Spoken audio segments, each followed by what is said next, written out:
All right, y'all, yesterday there was a confirmation hearing for the Supreme Court justice. Guess what?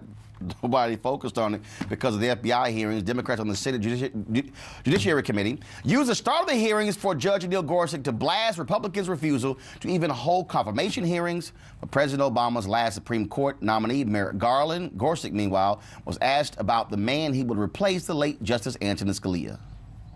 He reminded us that words matter, that the judge's job is to follow the words that are in the law, not replace them with those that aren't.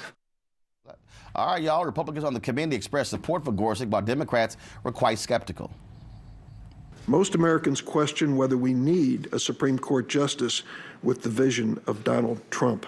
Donald Trump deserves to be congratulated for listening to a lot of people and coming up with, I think, the best choice available. All right, folks, joining us to break it down, the hearings, Beryl Anderson, Supreme Court observer, former Supreme Court reporter, also Danielle Blevins, Supreme Court correspondent for Talk Media News. Again, not much attention paid to these hearings. Sherilyn Ifill, the NAACP Legal Defense Education Fund, they've been really critical of this nominee. Your thoughts, your assessment? I think you can attack him for some of his opinions, but the man is well educated, well versed, he's likable. The Democrats are going to have a hard time preventing his nomination to the court. Well, we're also looking at the fact that, look, he doesn't have much of a judicial record, and that's frankly, that has sort of been the focus ever since Judge Bork, trying to find somebody who you really can't go after based upon their legal writings.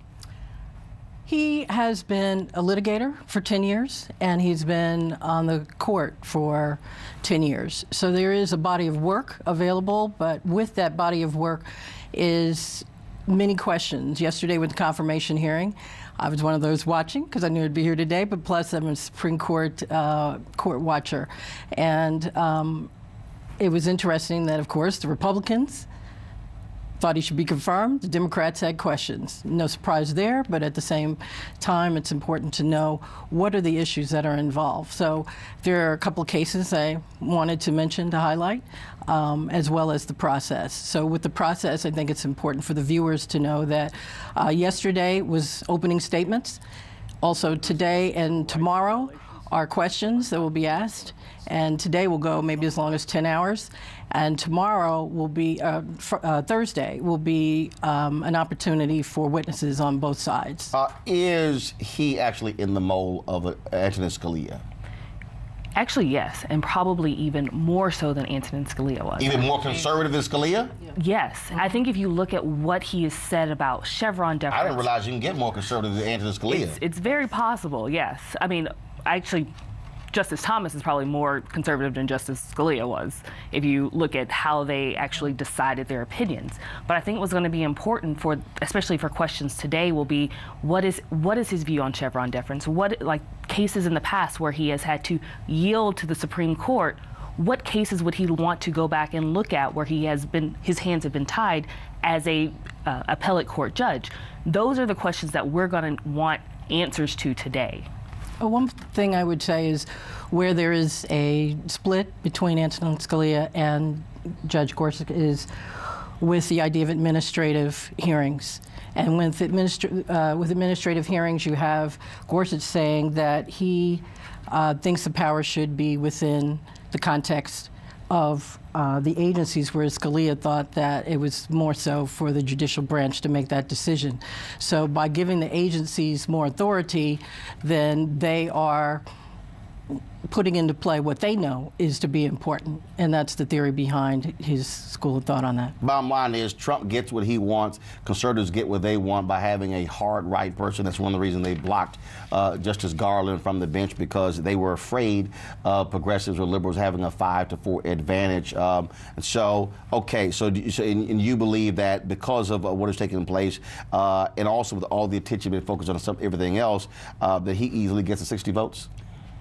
Easily. He's likable, and so we've seen even his relationship with Dianne Feinstein. We've seen that relationship. We've seen them be very cordial, and I don't think he will. I think he will get those 60 votes just because of the nature of his personality and the nature of the Senate. 60 votes?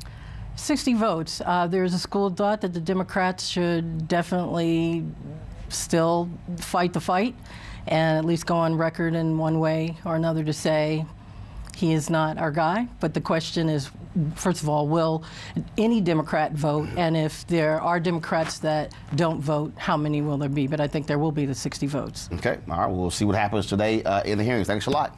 A peaceful protest turned deadly. 37-year-old black man was shot and killed by Baton Rouge police. His hands are in the air, and you still get shot by the cops. Oh my God, please don't tell me he's dead. We're not going to let hate define us. Race is a big part of this. If truly all lives matter, then all lives need to matter equally. What we require is action. What we require is accountability. We understand that black lives do matter, and we will keep focused on this issue. NewsOne Now, every weekday morning at 7 on TV1.